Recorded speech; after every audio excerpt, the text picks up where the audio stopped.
దేవుడికి ఎదురు తిరిగినా, దేవుడితో పెట్టుకున్నా తగిన ఫలితం అనుభవిస్తారని పెద్దలు పదే పదే చెబుతున్నారు. అయితే దేవుడితో గేమ్స్ ఆడటంతో పాటు దేవుడి ఆస్తులు కూడా కొట్టేసిన ఘనత మన ఆంధ్రప్రదేశ్లోనే ఉంది. దేవుడితో పాటు దేవుడు భూములకు కూడా రక్షణ లేదని ఆంధ్రప్రదేశ్లోని కొంతమంది రాజకీయ నాయకులు అక్షరాలా నిరూపించారు. దేవుడు అంటే కూడా మన నాయకులకు భయం లేదని వెలుగు చూసింది. దేవుడు భూములు కొట్టేయడమే కాకుండా ఆ భూములను ఇతర వ్యక్తులకు లీజుకు అప్పగించి లక్షల రూపాయలు సంపాదించారు. వందల కోట్ల రూపాయలు విలువైన దేవుడి భూములను కొట్టేసింది మరెవరో కాదు, ఆంధ్రప్రదేశ్ మాజీ మంత్రి, పుంగనూరు నియోజకవర్గం వైసీపీ ఎమ్మెల్యే పెద్దిరెడ్డి రామచంద్రారెడ్డి అడ్డాలోనే భారీ మొత్తంలో దేవుడు భూములు కొట్టేశారని వెలుగు చూడటంతో ప్రజలు సైతం ఆశ్చర్యం వ్యక్తం చేస్తున్నారు. పుంగనూరు నియోజకవర్గంలో దేవుడు భూములు కబ్జా కావటంతో పూర్తి సమాచారం సేకరించిన టీడీపీ నాయకులు ఆంధ్రప్రదేశ్ సీఎం చంద్రబాబు ప్రభుత్వానికి ఫిర్యాదు చేశారు.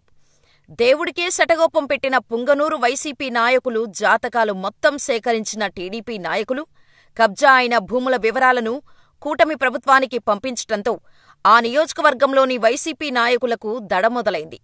పుంగనూరు, పలమనేరు నియోజకవర్గం పరిధిలో భారీ మొత్తంలో దేవుడి భూములను కబ్జా చేశారని వెలుగు చూసింది.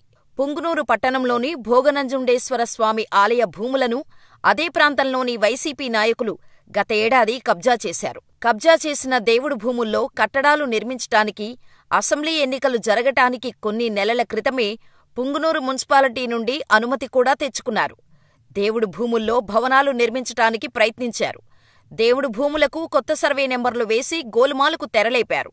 అయితే కూటమి ప్రభుత్వం అధికారంలోకి రావటంతో వైసీపీ నాయకులు నెల రోజుల క్రితం సైలెంట్ అయ్యారు. సమాచారం తెలుసుకున్న కూటమి ప్రభుత్వ పెద్దలు దేవాదాయ శాఖ అధికారులపై ఒత్తిడి తీసుకురావటంతో వైసీపీ నాయకులకు కబ్జా చేసిన దేవుడు భూములను అధికారులు వెనక్కి తీసుకొని వాటికి కంచెవేశారు. పుంగనూరు నియోజకవర్గంలోని చౌడేపల్లి సమీపంలోని కాశీ విశ్వనాథస్వామి భూములు కూడా కొందరు వైసీపీ నాయకులు కబ్జా చేశారు. చౌడేపల్లి మండలంలో దేవాలయాలకు చెందిన కొందరు వైసీపీ నాయకులు కబ్జా చేశారని టీడీపీ నాయకులు ఆరోపిస్తున్నారు. చిత్తూరు జిల్లాలో 1300కు పైగా దేవాలయాలు ఉన్నాయి. ఈ దేవాలయాలకు 8000 ఎకరాలకు పైగా భూములు ఉన్నాయి.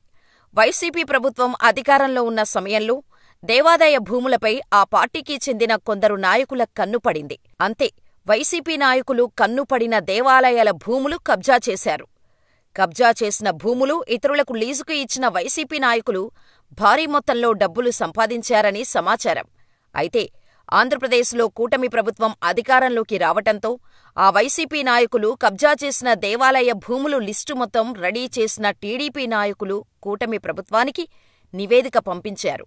పుంగనూరు, పలమనేరు, చౌడేపల్లి, పులిచెర్లతో పాటు ఇతర ప్రాంతాల్లో దేవాలయ భూములు కబ్జా చేసిన నాయకుల పేర్లు మొత్తం రెడీ చేసిన కూటమి ప్రభుత్వం కబ్జా అయిన భూములను వెనక్కి తీసుకోవటానికి సిద్ధమైందని తెలుస్తోంది. ముఖ్యంగా పుంగనూరు పట్టణంలో వైసీపీ నాయకులు కబ్జా చేసిన భూముల విలువ వందల కోట్ల రూపాయలు ఉంటుందని, ఓ మాజీ మంత్రి అండతో స్థానిక వైసీపీ నాయకులు వాటిని కబ్జా చేశారని, చివరికి ఆంధ్రప్రదేశ్లో జగన్ ప్రభుత్వం మారిపోవటంతో ఆ వైసీపీ నాయకులు షాకయ్యారని తెలిసింది.